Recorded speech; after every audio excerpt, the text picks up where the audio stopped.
Assalamualaikum warahmatullahi taala wabarakatuh.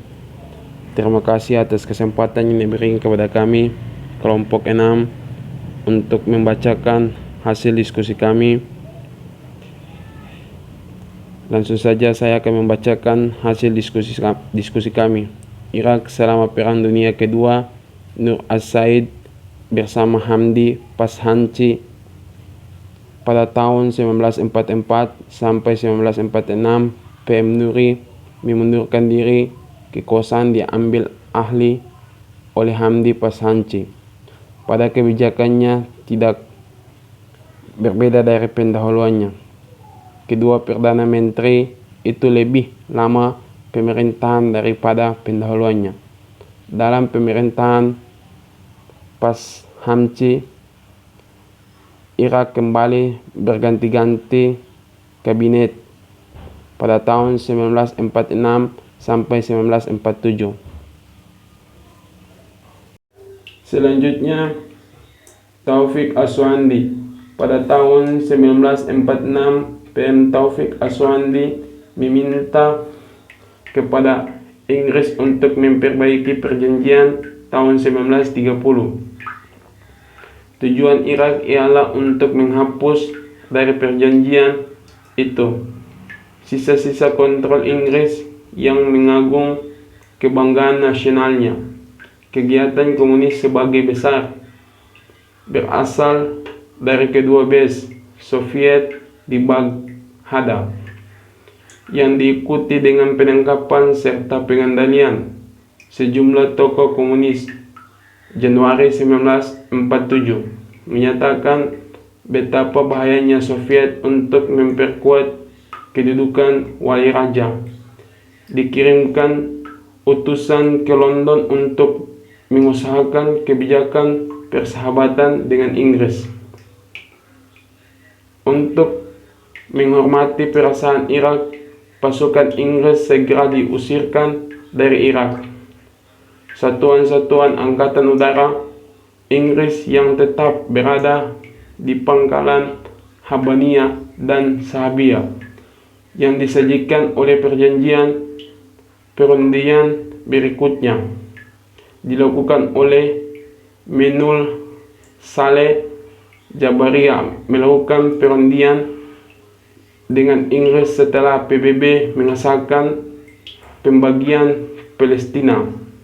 Atas pemerintahan Irak, misi penasihat militer Inggris ditarik 16 Mei 1948. Kontrol informasi AS dilempari batu oleh aksi massa.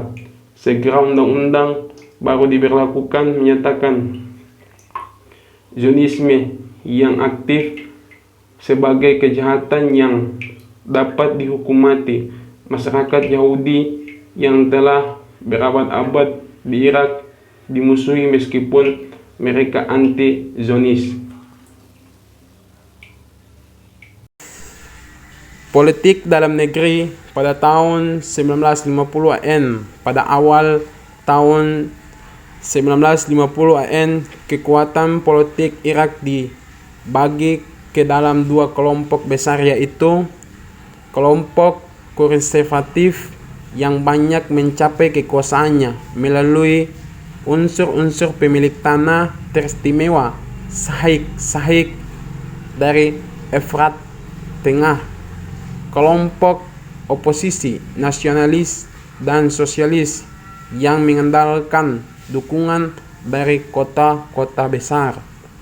Pada tahun 1951, barisan oposisi bertambah dengan berdirinya Fronti Persatuan Rakyat yang didukung oleh dua mantan Perdana Menteri, Jenderal Tahal al-Hashmi dan Muzahimi al-Pashanchi. Melihat keadaan itu, Umar dan kabinetnya meletakkan jabatan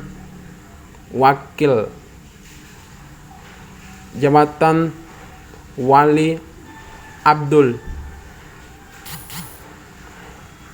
Abdul al Abdul Ilah meminta Jenderal Nur Aldin Mahmud, Kepala Staf Angkatan Darat, untuk menyusun kabinet baru 23 November.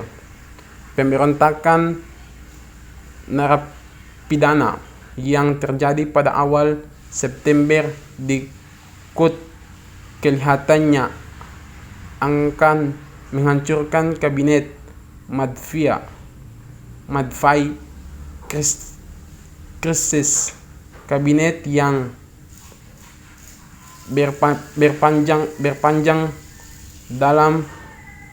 berpanjangan dalam 2 minggu pertama September diakhir dengan penunjukan Muhammad Fadhil. Jamalia hanya mempunyai waktu yang singkat untuk berkonsentrasi pada hubungan antar Arab. Pakta Baghdad. Setelah menyingkirkan rintangan di dalam negeri, Nuri Said berkonsentrasi pada persoalan luar negeri yang memerlukan pemecahan. Beberapa tahun telah digunakan untuk mencari formula yang dapat memperkuat pertahanan dunia bebas melawan imperialisme Rusia.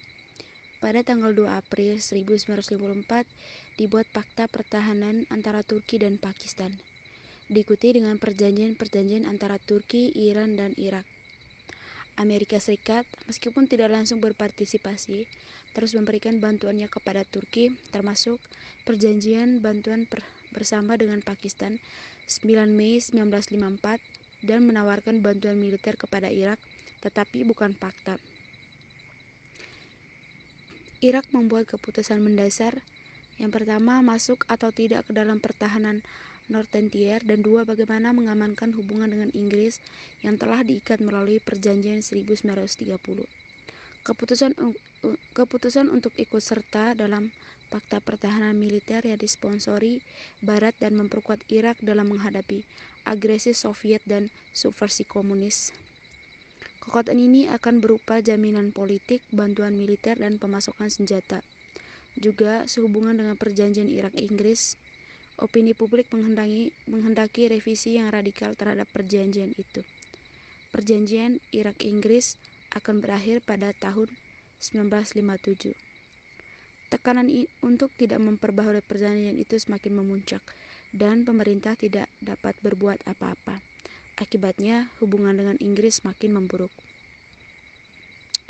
Sebab-sebab ketidakmampuan Irak untuk bertindak ialah Irak tidak mau merusak hubungan dengan Inggris, tetapi Irak tidak mau mempunyai perjanjian atas dasar yang tidak sama. Irak tidak dapat menolak perlindungan Inggris, tetapi Irak harus mengubah hubungan dengan Inggris dari hubungan yang sempit menjadi hubungan yang lebih luas, yaitu menyertakan Inggris sebagai anggota Fakta. Banyak tantangan terhadap rencana Nuri Said tersebut, terutama dari kelompok poros Kairoriyat. Mayor Saleh Salem, anggota junta militer Mesir, mencoba mencegah Nuri untuk melaksanakan rencana ini. Mesir mencoba mempengaruhi Irak melalui Liga Arab. Pada waktu itu pula, hubungan Irak dan Turki semakin dekat, dan perjanjian yang menguntungkan kedua pihak akan segera ditandatangani. Tahap akhir monarki Irak 1956 sampai 1958. Dengan keikutsertaan Irak dalam Fakta Baghdad 1955, tak syok lagi bahwa politiknya adalah pro-barat, jauh dari negara-negara Arab lainnya. Ia kini memusatkan perhatiannya pada pembangunan ekonomi. Selama 5 tahun mendatang, bulan April pekan pembangunan diadakan di seluruh negeri. Proyek-proyek baru dibuka seperti 2 bangunan besar, yaitu Dam Wadi Tartar dekat Samara di Sungai Tigris dan proyek Habaniyah di Sungai Efrat di Ramadi. Selanjutnya, pekan pembangunan menjadi tradisi tahunan. Karena Irak sedang memusatkan perhatiannya pada bidang ekonomi, hubungan politik dengan negara-negara Arab lainnya agak berkurang.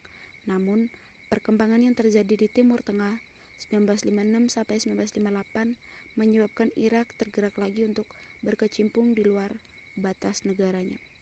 Krisis Suez 1956 sangat mempengaruhi keadaan dalam negeri Irak. Awal November, tentara Irak dikirimkan ke Yordania atas permintaannya sebagai kesiagaan jika sengketa Mesir-Israel meluas dan dari Gunung Sinai. Tantangan besar bagi pemerintah Irak berasal dari krisis Suez yang menambah prestise Presiden Nasser dari Mesir sebagai pemimpin seluruh Arab dan simbol perjuangan melawan imperialisme. Isolasi Irak tidak berguna sama sekali karena pengaruh Nassarisme berkumandang di mana-mana. Jika tak mampu mengikuti gerakan Arabisme yang disponsori Kairo, pemerintah Irak tidak mempunyai pilihan lain kecuali memberantasnya dan mencari sekutu. Sekutu seperti itu biasa ditemukan di antara rezim-rezim monarki Arab. Pada bulan Februari 1957, putra mahkota dan mantan wali Abdullah berkunjung ke Washington ketika Raja Saud dari Arab Saudi mengadakan kunjungan kenegaraan kepada Presiden Eisenhower. Didampingi oleh 4 mantan Perdana Menteri Taufik As-Suwaidi, Saleh Jabr, Fadhil Jamali, dan Jamil al-Madfai. Abdullah bertemu dengan Raja Saud dan membicarakan masalah Timur Tengah. Segera dibentuk apa yang dinamakan Aliansi Raja-Raja. Kerjasama ini meluas ke golongan Hasimiyah Yordania. Disusul dengan berbagai kunjungan ketiga raja, seperti pada bulan Mei 1957, Raja Saud mengunjungi Baghdad yang menghasilkan komunike kerjasama Saud Faisal guna mencegah komunisme, imperialisme, Sionisme. Bulan Juni, Faisal dan Hussein dari Yordania bertemu guna membicarakan kebijakan umum. Dan bulan Desember, Faisal mengunjungi Saud di Riyadh. Selain itu, Irak juga membuat federasi dengan Yordania 14 Februari 1958 sebagai tanggapan terhadap aksi Mesir dari Suriah. Federasi itu menyatakan diri sebagai federasi Arab dan terbuka bagi semua bangsa Arab. Raja Irak dinyatakan sebagai kepala negara federasi dan ibu kota negara ditentukan secara bergantian antara Baghdad dan Amman sebagai 6 bulan. Kabinet dan parlemen federasi harus segera dibentuk. Juga harus ada kesamaan di bidang pertahanan, politik, luar negeri, pajak, kurikulum pendidikan, dan kebijakan ekonomi serta keuangan. Saat itu Nuri as-Said masih merupakan orang kuat di Irak. Antara 17 Juni 1957 dan 2 Maret 1958, pemerintah dijalankan oleh para sahabat setianya, yaitu Jaudat al-Ayyubi dan Abdul Wahab Marjan. Pada 3 Maret 1958, Nuri kembali ke pemimpin pemerintahan. Kemudian ia dipromosikan menjadi PF Federasi 18 Mei. Sementara jabatan PM Irak diserahkan kepada Ahmed Mukhtar Baban. Di dalam kabinet federal, Irak dan Yordania diwakili dengan jumlah yang kira-kira sama. Revolusi tahun 1958 dan akibatnya. Rezim Nuri tampaknya mengukuhkan kekuatan untuk mencegah gerakan revolusioner yang mengancam eksistensinya. Hal ini dicegah dengan mengkombinasikan langkah-langkah politik dan meningkatkan pengawasan kepolisian sambil mewujudkan rencana pembangunan dan dalam kebijakan luar negeri. Pada 14 Juli, yaitu tanggal terjadinya perebutan kekuasaan, Jenderal Qasim sebagai pemimpin revolusi memberikan pernyataan umum. Pada 26 Juli, pemerintah mengumumkan konstitusi sementara yang menyatakan bahwa Irak merupakan bagian dari bangsa Arab, bahwa bangsa Kurdi sebagai bagian Arab dalam kesatuan Irak, bahwa Islam sebagai ideologi negara, dan menunjuk kabinet sebagai badan legislatif dan eksekutif tertinggi. Wakil Perdana Menteri Kolonel Arif berkunjung ke Damaskus dan setelah bertemu dengan Presiden Nasser dari Republik Persatuan Arab, menandatangani suatu perjanjian 19 Juli. Krisis hubungan dengan Republik Persatuan Arab atau RPA. Sejak semula, revolusi Irak memiliki dua alternatif, yaitu mencapai bentuk kesatuan dengan Republik Persatuan Arab atau RPA, atau tetap sebagai kesatuan politik yang terpisah. Dua hal dapat dikemukakan di sini. Pertama, pemerintah Kairo tidak bertanggung jawab atas rencana dan pelaksanaan kudeta di Irak oleh Jenderal Qasim dan kawan-kawannya. Kedua, bahwa propaganda revolusioner pan-Arabisme yang berasal dari Kairo bertanggung jawab atas iklim emosional dan mental di kalangan angkatan bersenjata Irak. Pada 8 Desember tahun 1958, Perdana Menteri Qasim mengumumkan telah menemukan suatu komplotan yang ingin menjatuhkan rezimnya. Komplotan tersebut bersekongkol dengan beberapa oknum yang korupsi dengan bantuan asing. Tertangkapnya Kolonel Arif memperburuk hubungan antara Irak dan RPA pada Desember 1958. Dan awal tahun 1959 meletus perang propaganda yang tajam dari kedua negara. Di Irak, jurang antara yang pro-RPA dan yang kontra semakin lebar. Pemberontakan Mosul dan pembantaian Kirkuk.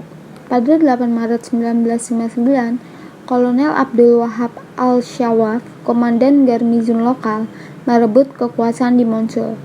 Akibat pemberontakan ini, ribuan partisan perdamaian berkumpul di Mosul dengan menyamar sebagai organisasi Front Komunis. Datang dengan kereta-kereta yang disediakan oleh pemerintah untuk mengadakan rapat raksasa. Lalu, perilaku yang agresif ini mencetuskan pemberontakan.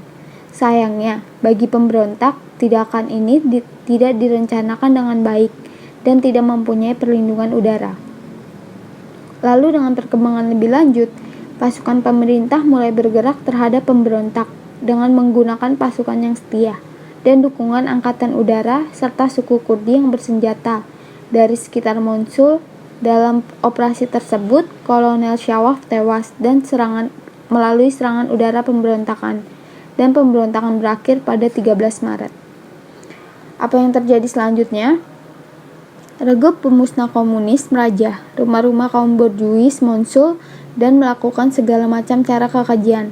Pada saat yang sama, sebuah pengadilan rakyat bersidang di lapangan umum, menjatuhkan keputusan kepada musuh rakyat, baik yang hanya dicurigain maupun yang dituduh atau dihukum mati dan dilaksanakan di sana bagi keluarga yang terkemuka. Mosul saat itu ialah keputusan, namun bagi rakyat Irak, apa yang dilakukan di Mosul ini merupakan peringatan akan yang akan dilakukan jika komunis berkuasa. Sejak saat itu, perlawanan unsur-unsur nasionalis terhadap komunis semakin meningkat. Lalu, pada bulan April, mereka menjadi lebih kuat dengan kembalinya dari Uni Soviet lebih dari 800 orang. Washington mengawasi peristiwa ini di Irak dengan perasaan khawatir.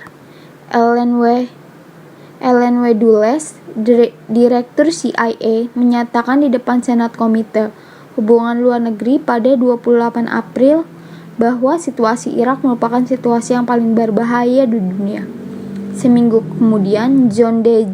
Jergan, duta besar Amerika di Baghdad, terbang ke Washington untuk berkonsultasi mengenai keadaan yang tampaknya semakin memburuk. Inggris lebih yakin bahwa PM Qasim atau Perdana Menteri Qasim mampu menghadapi tekanan komunis ini. Pemberontakan Mosul dan pembantaian Kirkuk. Pada 8 Maret 1999, Kolonel Abdul Wahab al-Shawaf, komandan garnizon lokal, merebut kekuasaan di Mosul.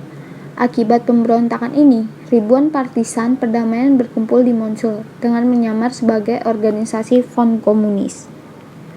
Datang dengan kereta-kereta yang disediakan oleh pemerintah untuk mengadakan rapat raksasa. Lalu, perilaku yang agresif ini mencetuskan pemberontakan. Sayangnya, bagi pemberontak, tindakan ini tidak direncanakan dengan baik dan tidak mempunyai perlindungan udara. Lalu dengan perkembangan lebih lanjut, pasukan pemerintah mulai bergerak terhadap pemberontak dengan menggunakan pasukan yang setia dan dukungan Angkatan Udara serta suku Kurdi yang bersenjata dari sekitar Mosul. Dalam operasi tersebut, Kolonel Shawaf tewas dan melalui serangan udara pemberontakan, dan pemberontakan berakhir pada 13 Maret. Apa yang terjadi selanjutnya? Regu pemusnah komunis merajah rumah-rumah kaum borjuis Mosul dan melakukan segala macam cara kekejian. Pada saat yang sama, sebuah pengadilan rakyat bersidang di lapangan umum, menjatuhkan keputusan kepada musuh rakyat, baik yang hanya dicurigain maupun yang dituduh atau dihukum mati dan dilaksanakan di sana bagi keluarga yang terkemuka. Mosul saat itu ialah keputusan, namun bagi rakyat Irak, apa yang dilakukan di Mosul ini merupakan peringatan akan yang akan dilakukan jika komunis berkuasa. Sejak saat itu, perlawanan unsur-unsur nasionalis terhadap komunis semakin meningkat. Lalu, pada bulan April, mereka menjadi lebih kuat dengan kembalinya dari Uni Soviet lebih dari 800 orang. Washington mengawasi peristiwa ini di Irak dengan perasaan khawatir. Ellen W. Dulles, Direktur CIA, menyatakan di depan Senat Komite Hubungan Luar Negeri pada 28 April bahwa situasi Irak merupakan situasi yang paling berbahaya di dunia. Seminggu kemudian, John D. Jergan, Duta Besar Amerika di Baghdad, terbang ke Washington untuk berkonsultasi mengenai keadaan yang tampaknya semakin memburuk. Inggris lebih yakin bahwa PM Qasim atau Perdana Menteri Qasim mampu menghadapi tekanan komunis ini. Pengakangan komunisme oleh Perdana Menteri Qasim. Perdana Menteri Qasim merevisi dan mengubah arah kebijakan mengenai partai itu. Alih-alih mengandalkan sebagai kekuatan yang mampu melawan unsur-unsur pro-Nasser, Perdana Menteri Qasim mulai membatasi aktivitasnya dan mengekang pengaruhnya. Kebijakan baru itu berlangsung secara bertahap, dan Perdana Menteri berusaha menghindarkan penyerangan terang-terangan atas partai itu. Ia memilih menyatakan bahwa ia mengutuk kekuatan anarki dan kecenderungan tertentu dalam pidato-pidatonya di depan umum, sementara mengimbau persatuan publik yang abadi. Baik, cukup sekian dari presentasi kelompok kami. Kurang lebihnya mohon dimaafkan. Terima kasih. Wassalamualaikum warahmatullahi wabarakatuh.